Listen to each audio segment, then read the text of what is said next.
All right, welcome back to another episode of Shifting Schools. I am so excited to be here with Audrey and David. David Carpenter and I go all the way back to 2007 when we started this podcast, Shifting Our Schools. David, thank you for coming back and being a guest on the show. And I tell you, it's hard to believe it was so long ago that we got this whole thing started, me living in Shanghai and you living in Hong Kong.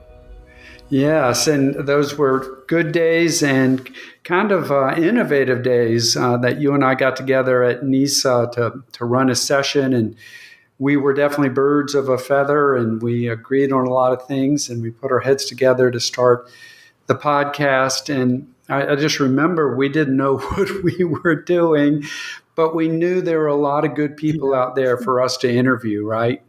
Yeah. And, really, that's what I still love about podcasts. I love this, just the organic conversations that you have with people and you get to learn. There's all kinds of ways to set up professional learning networks, and listening to podcasts is one way to learn. And, being able to go out and talk to people is another way. And so I think for both of us, it was a way for us just to talk to international educators at the time and get a feel for what was happening around international education. So it's great to have you back here. In fact, listeners who might be new to Shifting Schools, you can go back and listen. David Carpenter and I did the first 30 episodes of Shifting Our Schools. If you want to go back and see what podcasting was like in 2007 and 8, there's a transition in there from me moving from Shanghai to Bangkok. And I think you moved in there too, didn't you, from Hong Kong somewhere? Right. I moved to Morocco, where we were using the cellular plug into your laptop to get a Wi-Fi signal. So those were days when the signal wasn't so great. And on that note, I've got to let the audience know I'm in southwestern Mexico, Puerto Escondido, a wonderful beach town, but they do not have good Wi-Fi here. So if I go out, just keep going, and I will try to get back on. Sounds good. Well, David, tell us a little bit about your adventures as an international educator. It's great to have an episode here focused on international education. We know we've got a lot of listeners who live in other parts of the world, and many who are international educators themselves. What was your journey in places that you lived and taught at? So I got my start in 1990 in Israel at the Walworth Barber American International School, the year of the Gulf War. And that started my journey, meeting some good friends who are still out there working around the world. A few are starting to retire now. And I would go on to work at 9 more international schools. So a lot of different places. My last post was Vietnam in Saigon, which I loved. I've been to Vietnam many, many times. But throughout the journey, I felt that the community and the schools and the parents and the kids gave so much to me that when Audrey came up with this idea of doing a podcast about international education, and she asked me to join her, I said, I'm on board. I really want to be a part of that, and I want to see how I can give back. So that's a quick synopsis of my long journey and wonderful journey. Well, and I'm sure, Audrey, welcome to the Shifting Schools podcast. And Audrey, I'm sure you found out, much like I did, that you don't go to David and say, hey, I've got an idea to do something, because next thing you know, you're doing it with David, because he's just that kind of guy. So talk a little bit about your adventures. Yeah, he just kind of snowballs you. It's awesome. Yeah, it does. Yeah. So, I began in Ethiopia and met my future husband there. And then we went on to Saudi Arabia, where we met David and Margaret. And then from there, Singapore, which those two were long-term places. And then our daughter wanted to try South America. So we said, all right, we'll take a look. So we ended up in Chile, which was fabulous. Then we got to Senegal. Then we were in Italy because we had wanted to get to Europe, although you can't stay in Europe, at least we weren't able to, for a long time because it's really hard to save money there. And then now we've moved on to Jamaica, and this is probably going to be our last overseas location. But it's been a wonderful ride, and like David said, we just really have gotten so much out of this incredible lifestyle where you have the aspect of your life where you're teaching during the school year and just doing incredible amounts of travel and adventure and meeting people from all over the world. And your classroom is stuffed with kids who have such incredible backgrounds. And then you have your part of the year where you're getting back in touch with your, North American roots for most of us and hanging out with your family. So it's just, there's just so much to say about this incredible, wonderful lifestyle that we've had. So I'm Yeah, excited. and I think one of the things to point out is just the incredible people you meet. We know coming out of we just got our Spotify Wrapped data from 2022, and Australia is our second most country that listens to the podcast, with Canada being the third. And one of the things about I always found just so much fun and educationally was teaching from people from other countries. We have a lot of friends now from New Zealand and Australia, and Mm. quite a few friends. In fact, Trisha, who my co-host here on the show, who's not here today, is in Canada now with her wife, and that's, to me, part of the fun of being an international educator is just getting to meet all kinds of different educators coming from different backgrounds, and being able to meld those backgrounds together and learning on behalf of yourself and learning for your kids' sake. And Audrey, I'd like to start my first question kind of in that vein of, as an international educator, one of the things I think that I feel, and I know many educators feel, international educators feel, is just the amount of support you have through professional learning and professional development. Can you maybe talk about what your experience was being an international educator and just being able to, quote unquote, up your game? Well, so initially we were able to go and attend. We were living in Ethiopia. We went to ASA conferences, which is the Association of International Schools in Africa, or at least that was the name at the time. I'm not sure if it still is. And just to go to those conferences, and I've long felt that teachers are our own best professional development, as opposed to necessarily having, an expert come in.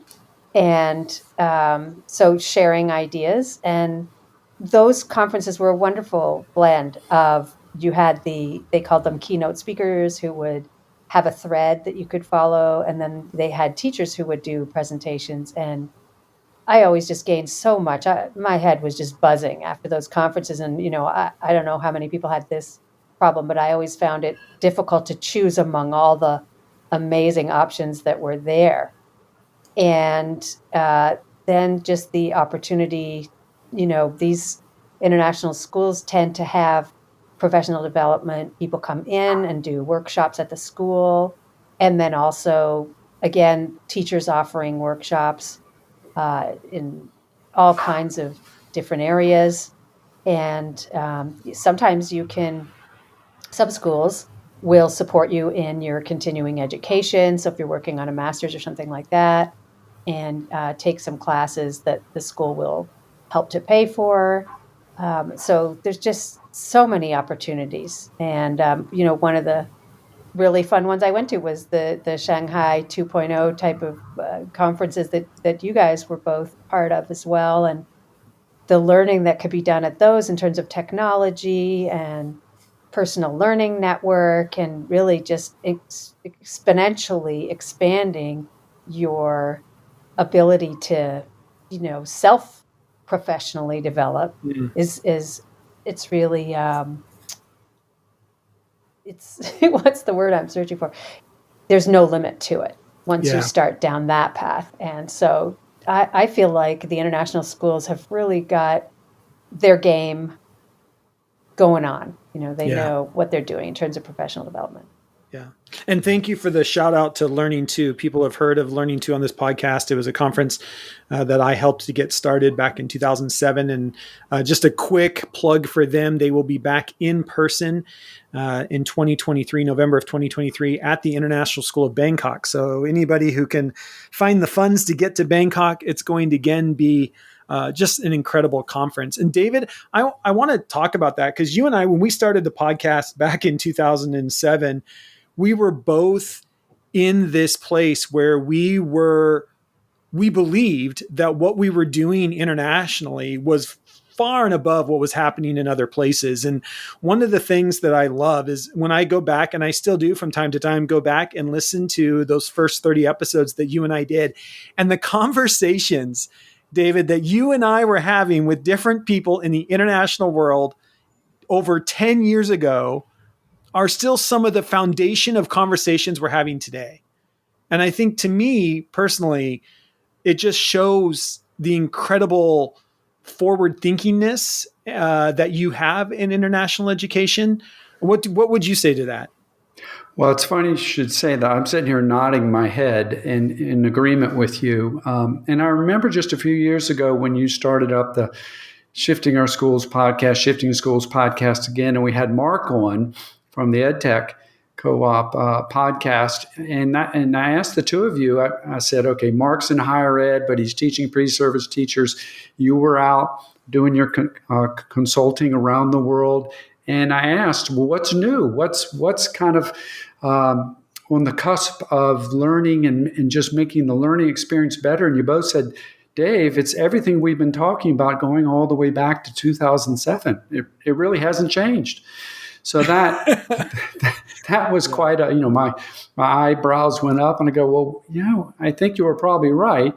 And you and I and Audrey too, we're all instructional technologists. We've done plenty of other jobs as well, but I call us change agents. That's who we are. We come into schools not having all the answers, but what we try to do is reach out to other people, as Mark would say, that distributed expertise, and come together and send people off to conferences, bring in people like you, Jeff, to help us out, and to make change for good reasons. And back to what we were doing, from project-based learning to inquiry to understanding by design, by UDL, that it all made sense because there was research behind it. That was one thing Mark would always bring in to say. So, yeah, and that's kind of, a question, me, I like to ask questions on what are you seeing with your work with the schools in your region in the Pacific Northwest? Do you see the schools kind of in the sweet spot or behind it, or what's happening there? Well, we're going to get into that question more on your podcast. Yes, we are. Okay, we'll hold that one then. Go over to your podcast. Yeah, we'll put that over there. But I think it's where we are right now. I mean, listeners of the podcast have heard me say this. After the pandemic, I think we're in what I call the rubber band effect, where we've snapped back a bit. I'm hearing this in the international world as well, though, that we're, the places where you can still be in person. I mean, there's a lot of things still happening in China and other countries as well. But here, I think in America, we're still in this idea of the snapback effect, where that rubber band got stretched so tight and really pushed us to the extremes of what we were capable of, that there's this human reaction to get back to what was. And I feel like for the most part here in the US, we're still trying to figure out what the new normal is. And we snapped back pretty hard. And I think we're still struggling through that here. But it's not to say there isn't great innovation happening, and we're seeing some things come out of it, ways to be different, and things that we thought were happening in schools that the pandemic pointed out we weren't doing in schools very well. And there's a lot of things around that. And we're going to get into that deeper over on your podcast, which we'll be talking about here. So listeners, if you want to hear more of my thoughts on that, we can go over there as well.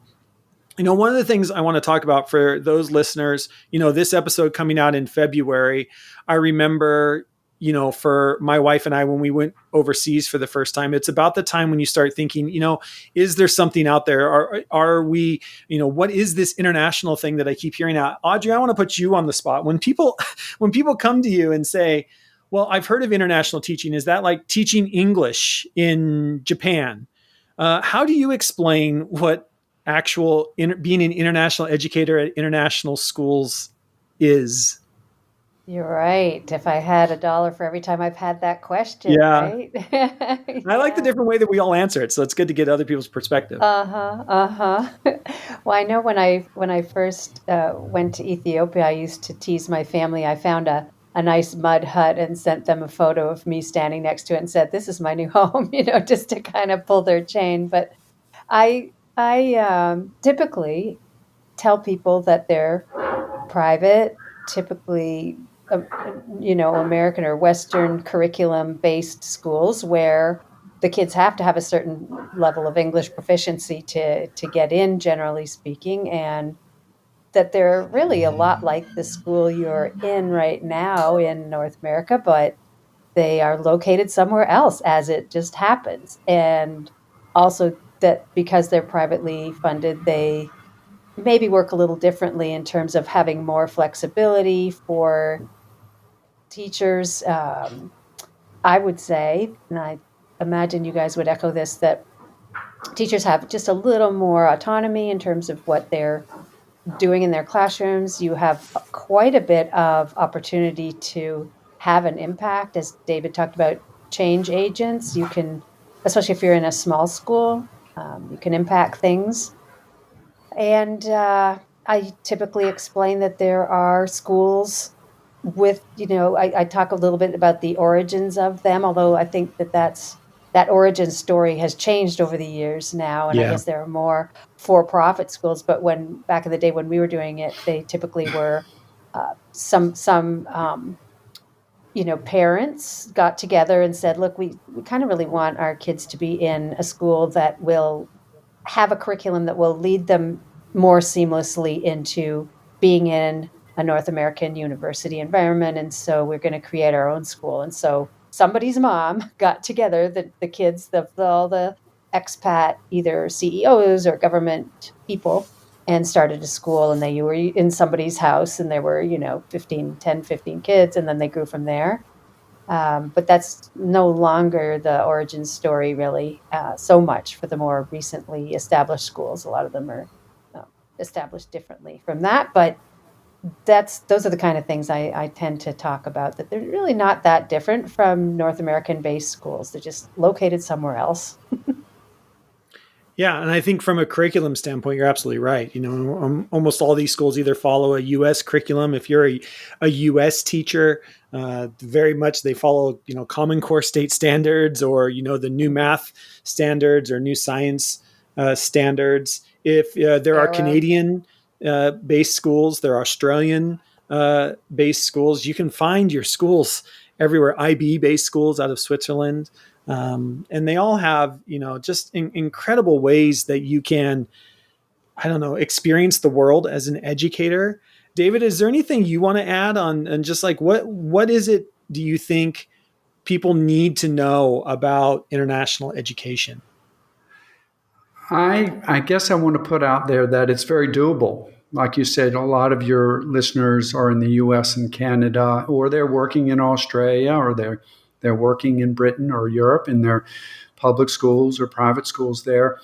But the pathway to become an international educator can be pretty clear. It can seem pretty daunting to start the process. And I guess that's why we've started our website, our hub, as we're calling it, that has a lot of different pathways to gather information just to help people who know nothing about international education. But we're also going to be providing a lot of information to veteran educators because, Jeff, you've been out of the international game for a little bit now, and I haven't recruited in a while. It's changed a lot.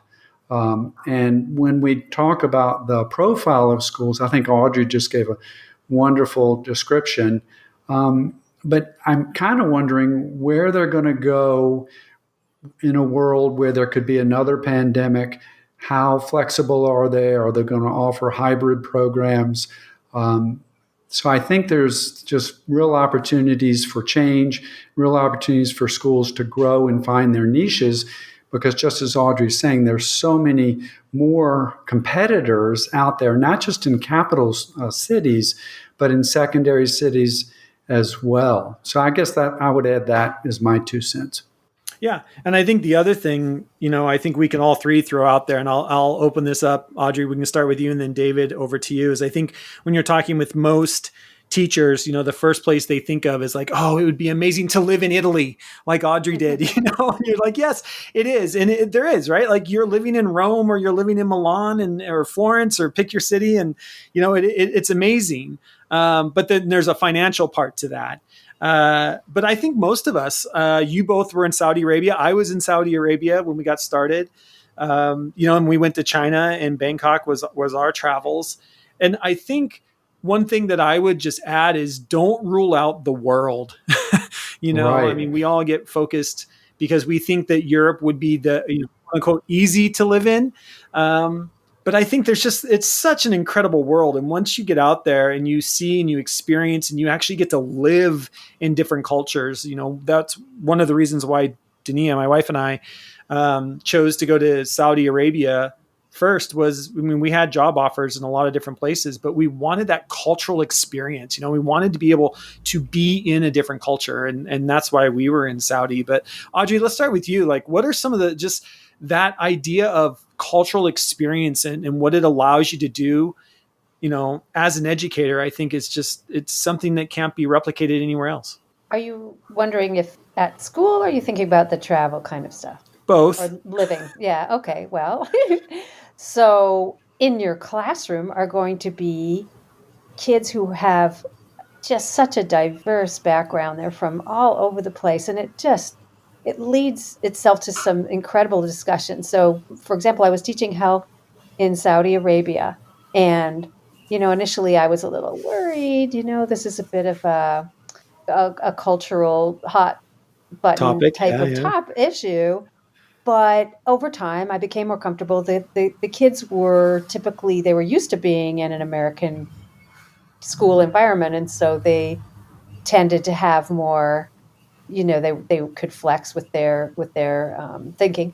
But I ended up doing, and it was so much fun because the kids taught me. We talk about what these kids give back to you.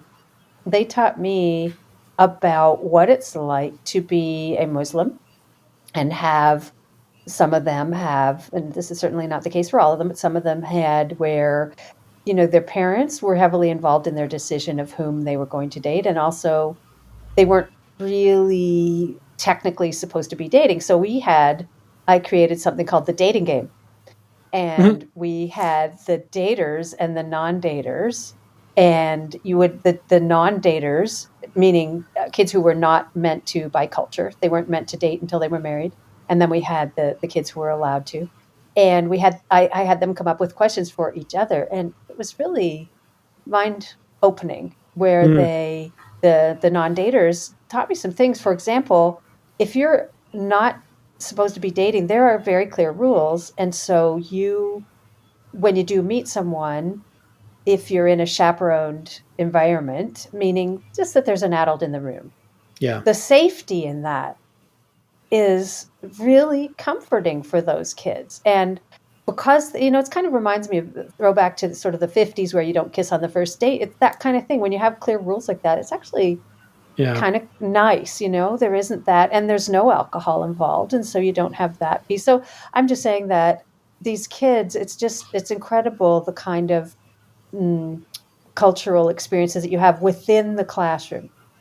You know, um, Maybe there might be an event that happens, and you can have an Israeli kid and an Arab kid and kind of talk it through, and Yeah. you can sponsor, if you will, those type or facilitate the type of conversations where you don't just not talk about it, you talk about it in a respectful, mindful way, and you learn so much from each other. So those are the kind of experience that I love in the classroom. Outside the classroom, just being that much closer to cool places, living Saudi Arabia for its cultural strict limitations in some senses, but it's such a hub of Yeah. travel. And so we really loved our travel that we had there. And then the other piece of it was because you lived in a compound, everybody was friends with each other. It was felt so safe within that compound, and we all hung out together. It was Yeah. amazing. And then the travel opportunities in the area. I mean, who lives in North America can just pick up and go and travel to New Zealand? That's a long, long way and very expensive. And when you teach overseas, you're just that much closer. And particularly if you're a teaching couple, you have the same vacations as your spouse and as your kids, and so you can have all these incredible travel opportunities. One of my favorite adventures was we went and we heard from friends that you could sleep on the Great Wall of China, and so we got connected with this tour and we had dinner with this Chinese family, and then they took us up. The husband took us up to the wall, and we slept on the wall overnight, and peed in a bucket. It was really a cool experience. We got up before dawn and went to the crest of this area where you could look over the wall and take an incredible, some dawn photos of it. My daughter and I went for a run along the wall, just things like that. Yeah. And these things expand your mind. And then living, daily life, for example, in Ethiopia, you're walking along the street and there's people, an old woman who looks to be in her upper 80s carrying a stack of wood that I could never manage. And there's people, carting their donkeys along the road, and you're meeting people and just being part of something that is an experience in and of itself in your daily walk to school. So it's just unbelievable how many opportunities living internationally can open up. Yeah, I couldn't agree more. And it's funny listening to you talk. My good friend Ashley, who I want to get back on to talk about her international school experience, but I did already interview her. She is, for those of you listening, can go back to episode 96. She's a third grade teacher. She was at the International School of Luxembourg in that interview back episode 96, but she's now in Vietnam. And just to your point, Audrey, is this weekend she was running a marathon in Cambodia. And this is what you do as an international educator. She is teaching in Vietnam, gets out of school on Friday, and because the world is quite small, she flies to Cambodia, spends the weekend in Cambodia, runs a 10K, and is back in time for work on Monday. Yeah. And it's those kind of experiences that I think, lead to. I think the other thing to point out is just if you're listening to this, we, the three of us on this call, have, made it a life. I mean, we were overseas for 10 years before we came back, but you don't have to. I mean, most contracts are a 2-year contract, but the things that you can do just even in those 2 years, and I think about, and David, I want you to kind of weigh in on this, but I'll never forget when we came back in 2012. Our last school was the International School of Bangkok, where we had 72 different nationalities. And my wife was a school counselor. She was a middle school counselor. And she came back and she's applying for jobs here in Seattle. And she didn't know how to answer the question on the application form that talked about working with other cultures. Like the standard question of like, well, how do you work from students with diverse backgrounds? And my wife's looking at this like, well, I just came out of a school where I'm dealing with 72 different nationalities. You've got to give me something more than diverse backgrounds. Are we talking a student who has a Korean mom and a German dad? Are we talking Korean kids with Korean parents? Are we like, you can't just say diversity of kids when you're coming from these amazing international schools. They give you experiences like Audrey was talking about. And David, I know you were in counseling for a while. You had sons that grew up internationally. I know there's a lot of teachers who are also parents who worry about their kids going to international schools. Can you maybe touch on some of that of raising your boys overseas and some of the things that you saw from the parent side of thing as well as the educator side of thing? That's a great question. That was something I was going to kind of lean into as well. So I keep coming back to our website. We're putting videos together, and I just did one about raising your children overseas. So it's fresh in my mind. It's kind of a slideshow of my boys in front of great travel places and in the classroom and learning Mandarin and playing baseball. In Hong Kong, for example. So it's a world where your children are going to pick up a lot of skills, life skills, from critical thinking to seeing multiple perspectives to being really good communicators in general. I'm generalizing here. But when you're in a class, just as like Audrey was saying, with kids from a very different culture, and the teacher brings up a topic and that student responds to it in a way you're not used to, well, over time, you start getting used to that, and that becomes the norm. One of the things that I see with my adult sons now is just how they handle life. For growing up and being in airports and, Dad, can I go get this? Or landing at a place and, do we need a taxi? Oh, I'll get us a taxi, Dad. Or just the nature of so many of these schools that are, as we say, student centered. They all should be, but so many of these schools really pride themselves on putting curriculum together that puts the students in charge of their learning. Personalized learning, we were talking about this in 2008, and it's become a kind of a bigger thing. Yeah. But that's all part of the package of raising these globally minded students. Third culture kids is an acronym that we use. So I look back as probably that was the greatest benefit for our family, was to raise Sam and Max, our sons, overseas. And I did want to kind of put a plug into what you were saying about, if you're going overseas that first time, and like you were saying, you look at Europe and, oh, it's going to be comfortable. And one of the things you learn there are cost benefits to everything that you do. And if you were to meet some international teachers and say, where did you have the most community experiences? Where did you feel the closest to the parents, the students? And I can tell you probably 9 out of 10 times, they were in places where people would think, oh, that might not be the most comfortable place, right? That you're going to a place where you're going to be stretched, where you're going to have different experiences, and you're just going to have to get into your stretch zone, to use the counseling term. And after a while, you become more adept at that. So the personal growth aspect of all this is a huge takeaway for anyone thinking about going overseas, no matter if you're towards the end of your career or it's the start of your career. Audrey and I would say, go for it. I love Absolutely. that.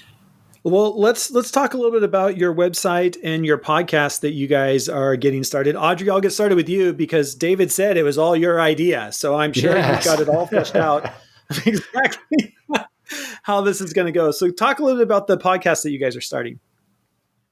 So our main focus is to educate people about international education, what it is, the trends, how to go about it. And, initially my thinking was this would be a how-to for, as you said, Jeff, people that come up to you and say, well, do you teach English to English language learners? And sort of what these schools are all about and what the clientele is and what goes on. And maybe a little bit about some different countries, and then kind of the how-to of the recruiting fairs and so on. And then David said, well, wait, don't we want to appeal to the veteran teachers as well? So, that made a lot of sense. So we're going to also look at current trends and maybe, ideas for relocating, not necessarily beginning the journey, but going somewhere new. And we've actually connected with a international teacher consultant, she calls herself, Jacqueline Millay, and she helps people go through the process. So that's wonderful, both for new and veteran international teachers, to know that there's somebody there who can kind of help you with the whole process. I would have loved to have someone like her.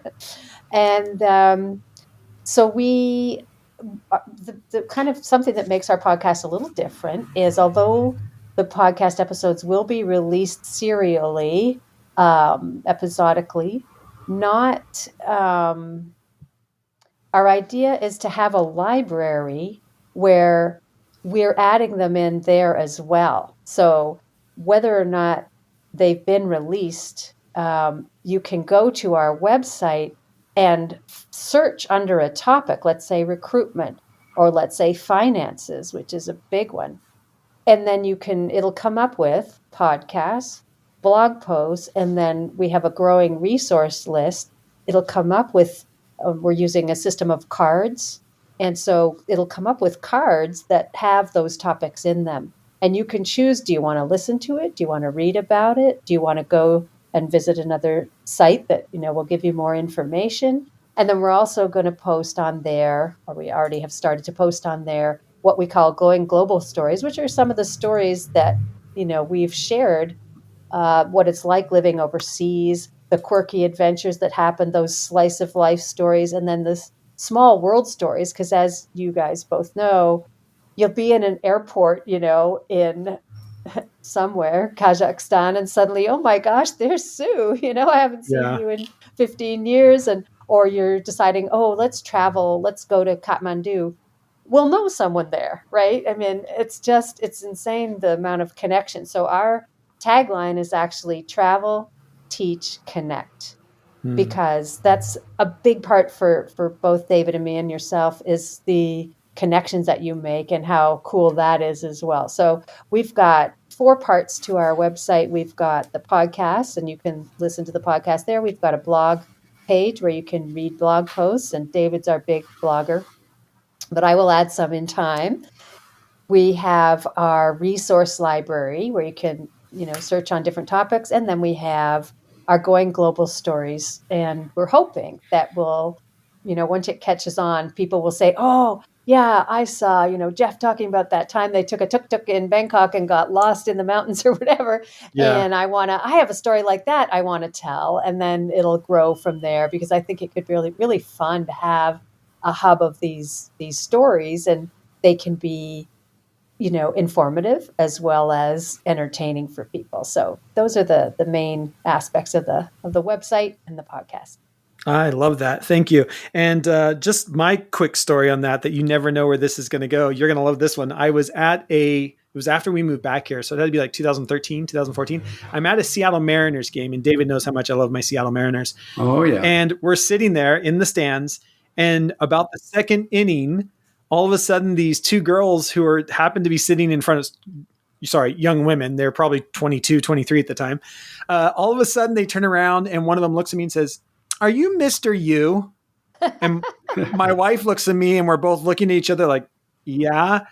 She goes, you were the technology person at my school in Bangkok." And I'm like, what in the world? Like, what are the chances that not only are you at a Seattle Mariners game, but they're sitting in the seats right in front of us? Right. But you just run into those you realize how small the world is. We ran into some other teachers in the middle of Petra, Jordan one time, to your point. It's amazing how paths cross. In international schools, it's not 6 degrees of separation. It's like 2.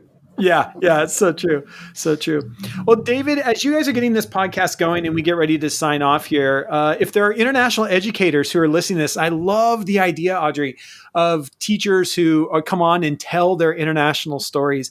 David, if somebody thinks they want to be on your podcast, or they've got a great story to tell, what kind of things are you looking for, and what's the best way for them to reach out to you guys?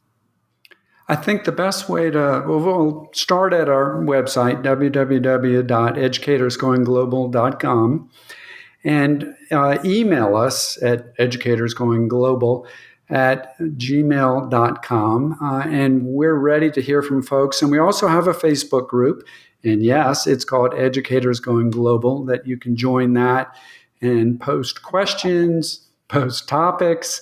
In a lot of ways, Jeff, we're just following what you've been doing for many years. So you've been a good model for us and how to make connections and such. So we're just following your lead. I think when they go to the website, that they'll be able to, as Audrey said, go through our major categories, filter them, pull in information. And then if they want to be on the show, if they have some background and they have a topic they want to cover, then just email us or go into the Facebook group and share some information there. And we really, in the end, we really hope to build a community. That's the theme through our talk today. That is, you're both saying the world is big, but no, it really isn't. So we're building our own community there, and we hope people will come on and join us. And as much as Audrey and I have had a lot of experiences, It isn't like we're talking instructional technology where we just really know it super well, or wellness or health. And the world has changed so much with recruiting and what's happened with China in the last year. So we're talking to people and getting a lot of new information about trends, what to expect, or what might happen. So I hope we will become that hub for people who want to learn, or people who they've learned a lot and they just kind of want to nail down what's happening around the world, that they can join us at our website. Awesome. Well, Audrey, David, thank you both so much. David, as always, it's always great to catch up with you and just see where you're at. You happen to be in Mexico this time. I can't remember the last time we caught up where you were. It seems like you're always traveling the world. So it's always great. So thank you both for taking time out of your busy schedules to chat with us today. We will make sure there are links to everything from the website to the email address, the Facebook group in the show notes, making it very easy for any of you that want to learn more. Please do reach out. It's such a great and unique thing that is unique to education, that there are schools everywhere, and just amazing opportunities to, when we say creating global citizens, we have an opportunity to truly do that. So thank you both for taking time today to chat with us. And until next time, we'll see you on the network.